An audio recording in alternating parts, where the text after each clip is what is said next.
Asaduddin Owaisi is speaking on the Waqf issue. Let's see what he has to say. पूरे मुस्लिम समाज की ताईद हासिल है।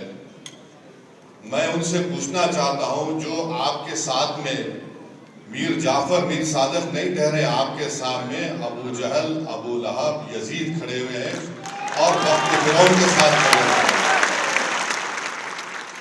ये मैं और महबूबुल्लाह साहब, हम लोग पार्लियामेंट की कमेटी के रुकन थे।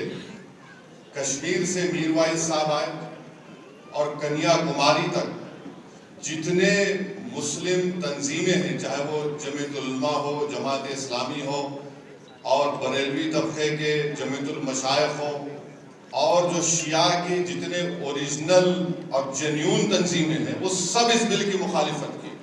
हत्ता के बोरी जमात के शियाओं ने भी उसकी मुखालिफत की। हम पूछना चाह रहे वजीर आजम से कि आखिर ये कौन से लोग हैं जो आपके इस काले कानून की तायीद कर रहे हैं।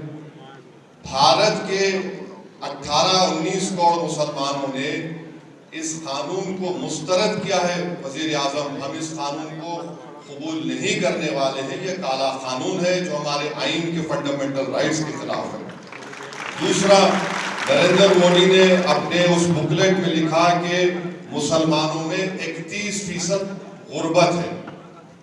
हम वजीर आजम से बोलना चाह रहे हैं कि ये गुर्बत इसलिए है क्योंकि आपकी ज़हनियत में फिरका परस्ती, आप नफरत करते हैं मुसलमानों से।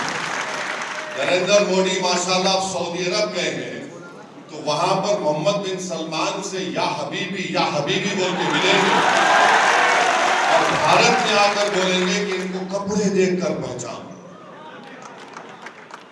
अब तीसरा यह है कि एक बीजेपी में बहुत ज्यादा अनमोल रतन है, मुगल बादशाह अकबर के पास भी नहीं थे होंगे, मोदी के पास बहुत से अनमोल रतन है। किसी ने पार्लियामेंट में खड़े होकर कहा कि ये मुस्लिम देश में वक्फ नहीं है। हम अपने वजीर आजम से बोल रहे हैं कि जब आपका प्लेन सऊदी एयर स्पेस में आया तो मोहम्मद बिन सलमान की एयरफोर्स ने 15 F-15 से आपका इस्तकबाल किया, हम उनका शुक्रिया अदा करते हैं।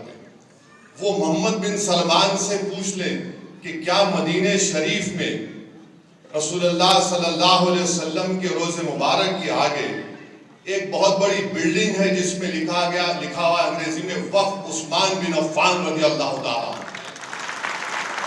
वो पूछ लें, जब सऊदी अरब जा रहे हैं तो गले मिलते वक्त पूछ लें, ये हबीबी ये सही है क्या,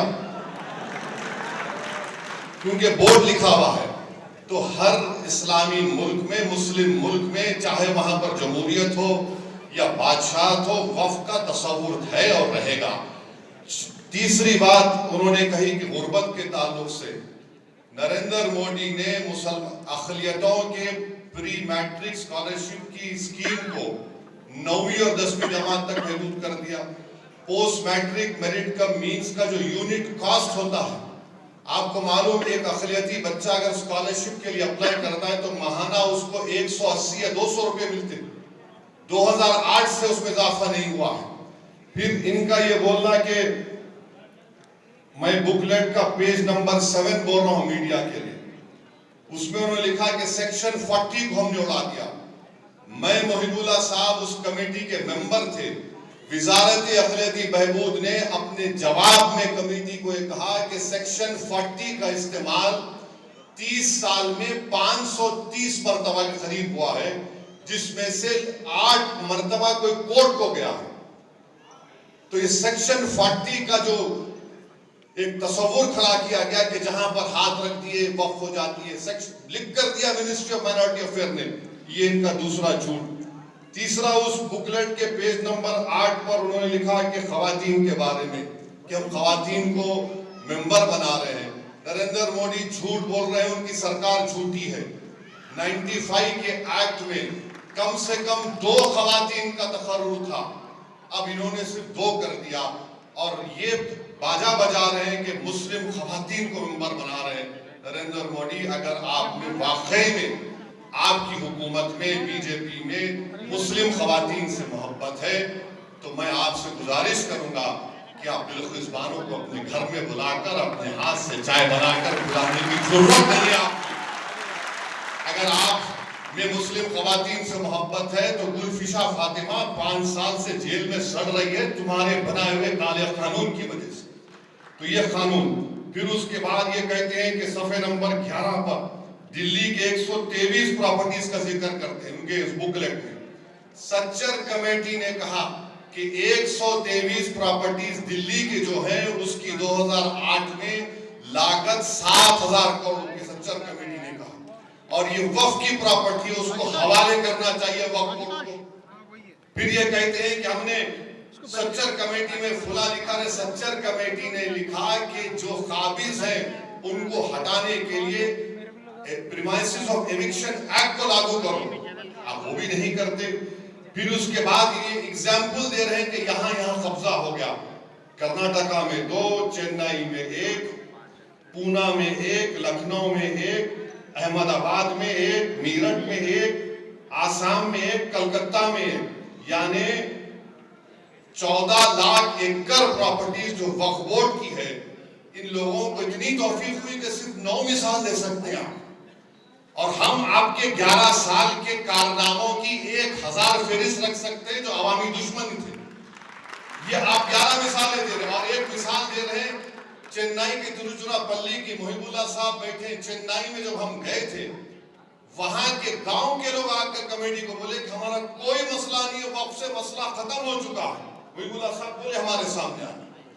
اب یہاں پر اس کا ذکر کرتے ہیں. اچھا پھر ایک گجرات کے ایک مقام کا ذکر کر رہے ہیں. وہ ایک جزیرہ ہے. وہ جزیرے کے اوپر ایک کسی اولیاء اللہ کی مزار ہے, خبر ہے. اور وہاں کے مچھیرے سمندر میں جانے سے پہلے ان کا ایک رواج ہے, وہ ایک بکرا کاٹ کے جاتے تھے.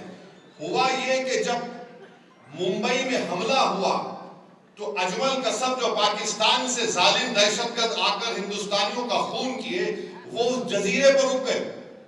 تو جب سے وہ جزیرہ بند ہو گیا تھا بولے وہ ہم چھین لیں گے. ارے وہ دہشت گرد آئے تو اس سے ہم کو کیا کرنا ہے. تو اس کی مثال آپ دے رہے ہیں. پھر آپ جائیے کہ یہ قانون میں پھر نریندر مودی نے کہہ دیا کہ اس قانون میں کیا ہے کہ اب کو ہندو زمین نہیں دے سکتا.